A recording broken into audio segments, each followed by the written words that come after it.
All right, let's talk about the hidden logic of things. We're going to pull back the curtain on the invisible structures that secretly shape our world, from the code in our computers to the layout of our homes. And we're going to kick things off with a bit of a riddle. What does one of the biggest and, frankly, weirdest thinking flaws in cutting-edge artificial intelligence have in common with, of all things, your bathroom? Yeah, I know, it sounds completely random, but trust me, there's a connection. Because as bizarre as it sounds, their deepest limitations might actually come from the exact same kind of problem. Okay, let's dig in and see how this all works. So first up, we need to understand the AI's blind spot. This isn't just some minor bug, it's a really basic failure of logic, and researchers even have a special name for it. It's called the reversal curse. And the idea is actually pretty simple. Imagine you teach a super powerful AI a fact. Let's just call it A is B. You show it this fact thousands, maybe millions of times. Logically, you'd assume it automatically gets the reverse, right? That B is A. Well, a lot of the time, it doesn't. For example, a huge model like GPT-4 has been fed basically the entire internet, so it knows this fact cold. Leonhard Euler's mother was Marguerite Bricker. Easy enough. But then, you just flip the question around. Who is Marguerite Bricker's son? And suddenly the model chokes. It might guess randomly or just admit it doesn't know.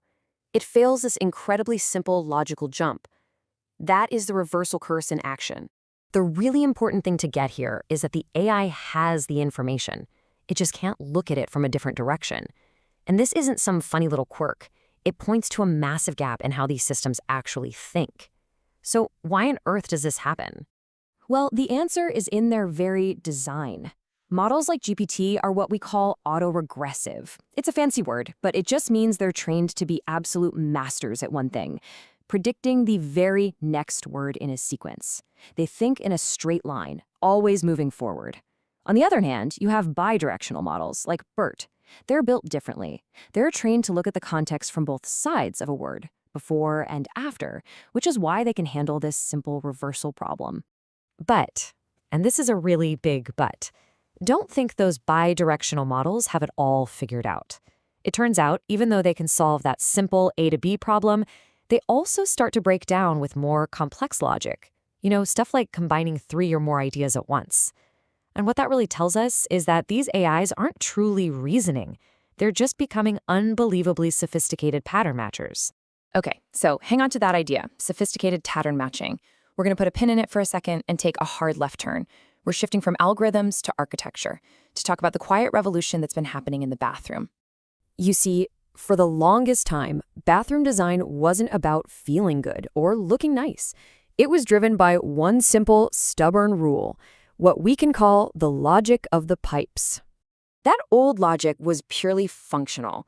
Walls were built wherever it was cheapest and easiest to run the plumbing, fixtures were just lined up efficiently, surfaces were picked for durability, and that's it. But then a change started.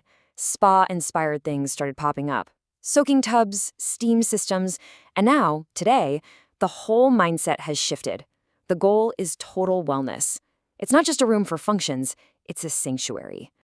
This new approach is all about designing for feeling. We see natural materials like stone and wood to make the space feel grounded. We get this incredible, almost invisible technology, like heated floors or smart lighting. But the most important thing is personalization, shaping the room around a person's actual life, their routines, not just the path of the plumbing.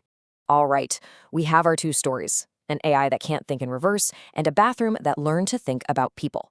Now it's time to bring them together. This is the aha moment. Here is the connection. Both were trapped by a shallow functional logic.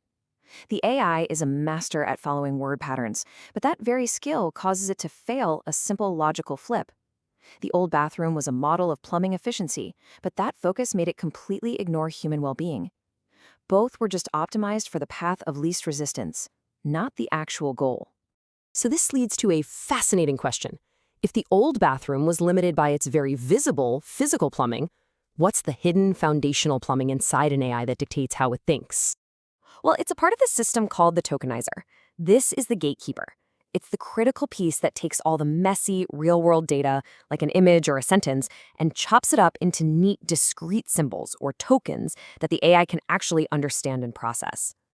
And that's it. The tokenizer is the AI's hidden plumbing. It fundamentally constrains and shapes how the AI sees reality, in exactly the same way the path of the pipes once dictated the entire shape and feel of a bathroom. Which means the ultimate goal in both of these wildly different fields is actually the same, to move beyond that restrictive, hidden logic. For AI, it's about making the leap from just matching patterns to something that looks like real reasoning. For design, it's about moving from pure utility to creating spaces that foster genuine well-being.